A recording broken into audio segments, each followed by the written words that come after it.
Untuk yang pertama saya persilahkan kepada fraksi PDI Perjuangan. Silakan. Terima kasih pimpinan, Pak Menteri dan jajaran. Ini Kementerian ATR BPN ini paling keren saya kira ini. Kalau kita RDP Pak penuh nih ruangan dengan orang Kementerian ATR BPN. Ya. Di Zoom juga ada banyak. Saya kira tapi juga saya kira perlu ditimbangkan efektivitasnya ya. Karena di luar juga banyak, di sini banyak, mudah-mudahan ini betul-betul bisa mempercepat tugas teman-teman semua di Kementerian ATR BPN. Yang kedua Pak Ketua, seperti yang Anda sampaikan tadi, ini tadi saya sudah mencatat benar soal progres per kuarter ini. Tadi disampaikan bahwa untuk Q1 itu yang paling tinggi itu di peta bidang tanah PTSL itu capaiannya 12,6%. Jadi kalau secara rata memang tentu ini ada persoalan kalau hanya melihat angka ini. Oleh karena itu kami ingin pendalaman lebih jauh, apakah memang ini sebuah kebiasaan bahwa pada Q1 itu masih agak lambat, uang belum masuk, rencana belum ini itu. Lalu nanti kita melihat kurvanya di mana nih? Apakah Q2, Q3 atau Q4? Ya, supaya ini kita bisa betul-betul memastikan, karena dengan pagu anggaran yang sudah disunat ini kan seharusnya ini capaiannya lebih cepat nih. Iya kan? Karena anggarannya sedikit jadi bisa fokus menyelesaikan hal-hal yang betul-betul menjadi prioritas dengan asumsi semua yang dibuat dalam perencanaan itu sudah dirasionalisasi. Sehingga apa yang kemudian dibiayai dengan anggaran yang tersedia betul-betul merupakan prioritas. Sehingga nanti perlu pendalamannya Pak, pada Q berapa kita akan mendapat kurva paling tinggi dari pencapaian kementerian. Lalu yang ketiga Pak Menteri, tadi saya sedikit pas saya mau bertanya, mencatat di sini, ini hibah apa loan nih yang World Bank? Ternyata langsung dikatakan loan. Waduh, ya oke lah loan, karena pemerintah kita kesulitan di fiskal. Tetapi ketika Pak Menteri mengatakan ini untuk kemudahan investasi, saya ingin mengatakan bahwa memang kita negara paling kacau urusan tanah dan investasi ini. Terbukti di hampir semua negara Asia, konflik agraria paling tinggi itu di negeri ini, Pak. Paling tinggi bandingkan dengan semua negara di Asia. Nanti kita buka datanya. Tetapi saya ingin sampaikan, investasi itu datang kalau ada kepastian hukum, Pak. Tanpa kepastian hukum, nggak ada investor mau taruh uang di sini. Siapa yang mau datang ada ketidakpastian? Regulasinya tumpang tindih, Pak. Di bawahnya banyak mafia, banyak makelar. Jadi kita minjem ini nanti untuk investasi, rakyat dikorbankan, belum tentu juga ngundang investasi yang banyak, Pak. Akhirnya orang-orang kita juga yang makan di barang ini. Seringnya kan begitu. Kalau kita lihat misalnya luasan sawit, pertambahan kebun sawit dengan luasan pemberian hak ulayat tanah adat bagi masyarakat, itu kayak seperti kura-kura lawan kuda Arab, Pak.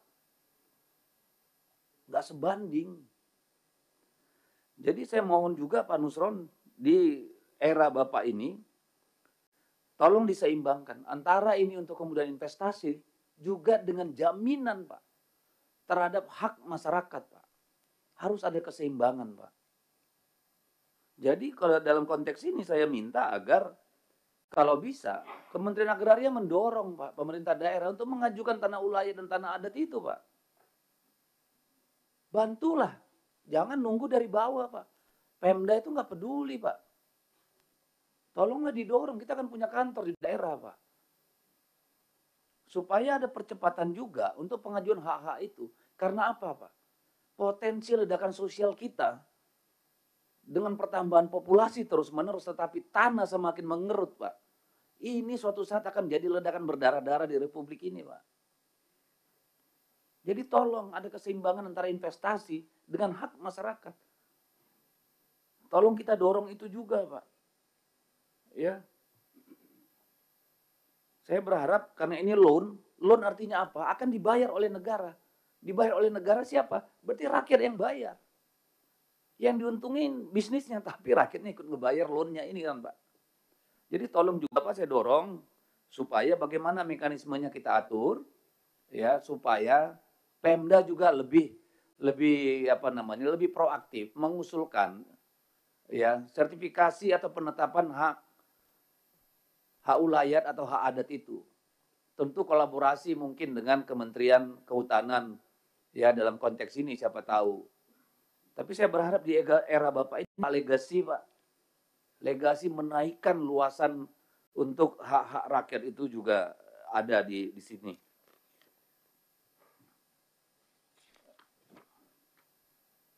Ini kalau saya lihat kan di sini hingga tahun 2025 itu baru 56 sertifikat hak pengelolaan HPL. Ya. Dari 18 kesatuan masyarakat hukum adat, Pak. Padahal puluhan juta hektar tanah kita ini dimiliki korporasi dan perorangan. Kan ini kita sadis nih sama rakyat sendiri, Pak. Bukan Pak Nusron, Pak. Orang-orang sebelum Bapak, Pak. Perilaku kekuasaan sebelum hari ini itu yang menyumbang, Pak. Nah, saya ingin membuka, Pak, untuk sekedar data dari Konsorsium Pembaruan Agraria, Pak, tahun 2023 akhir. Saya kira semua insan agraria di sini sudah paham, Pak. Di akhir tahun 2023, ada hampir 3.000 letusan konflik, Pak. 2.939 tepatnya, Pak. Di seluruh Indonesia. Mencakup 6,3 juta hektar lahan dan 1,759 juta keluarga korban, Pak. Ini selama era pemerintahan Jokowi. 2015 hingga 2023, Pak. Ya. Ini 90% nggak kelar-kelar nih urusan, Pak. Jadi kita lihat di sini, Pak. Ya.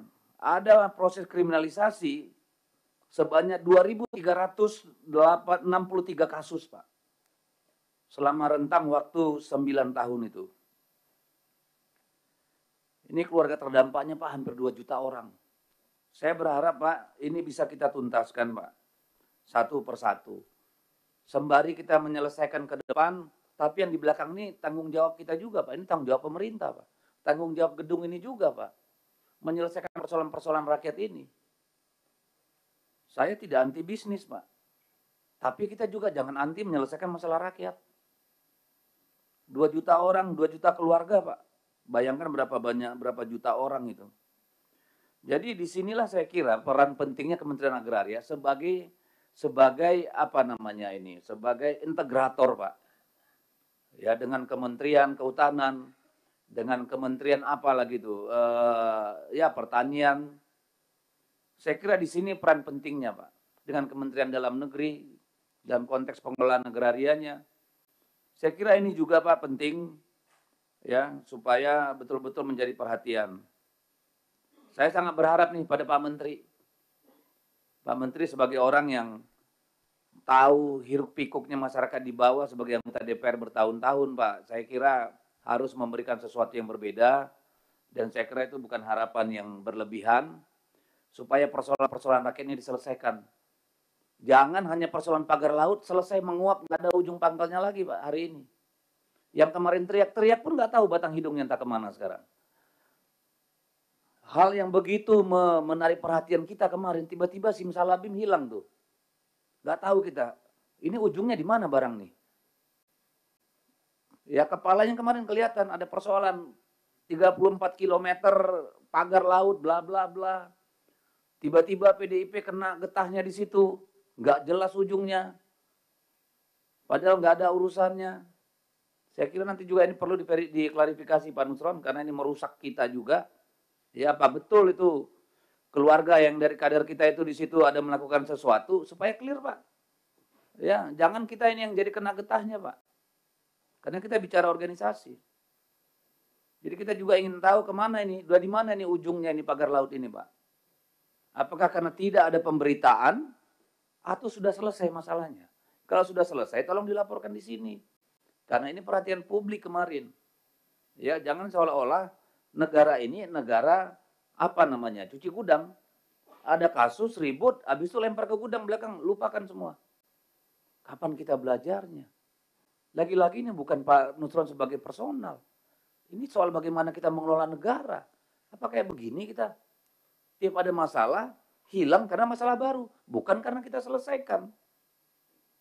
Kan begitu nih, Pak Nusron. Saya kira begitu, pimpinan. Terima kasih.